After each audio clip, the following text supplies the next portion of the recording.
কেউ অসম্মান করলে এই 5টা কাজ করুন। কেউ আপনাকে অসম্মান করছে, চিৎকার করবেন না, কারণ কিছু জবাব মুখে না, কাজে দিতে হয়। নাম্বার 1, সাথে সাথে রিয়্যাক্ট করবেন না। রাগের মাথায় রিয়্যাক্ট করলে আপনি নিজের সম্মানটাই ছোট করেন। চুপ থাকা অনেক সময় সবচেয়ে ডেঞ্জারাস উত্তর। নাম্বার 2, নিজেকে এক্সপ্লেন করা বন্ধ করুন। যে আপনাকে সম্মানই করে না, সে আপনার এক্সপ্লেনেশনও বুঝবে না। ভুল মানুষকে বোঝানো সময় নষ্ট। নাম্বার 3, দূরে সরে যান।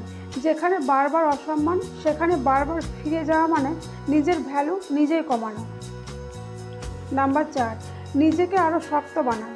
অসম্মানকে কান্নায় নষ্ট করবেন না, এটাকে মোটিভেশন বানান, যাতে একদিন আপনার সাকসেসই উত্তর হয়।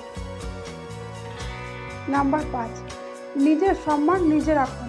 মানুষ আপনাকে ততটাই ভ্যালু দেবে যতটা ভ্যালু আপনি নিজেকে দেন। নিজেকে চ্যাম্প বানাবেন না। মনে রাখবেন, যে মানুষ আপনাকে অসম্মান করে সে আপনার অ্যাটেনশনের যোগ্যও না। চুপচাপ নিজেকে এমন জায়গায় নিয়ে যান যেখানে একদিন তাই আপনাকে হারানোর ভয় পাবে। এইরকম ভিডিও পেতে আমাদের চ্যানেলটা সাবস্ক্রাইব করে রাখুন। ধন্যবাদ।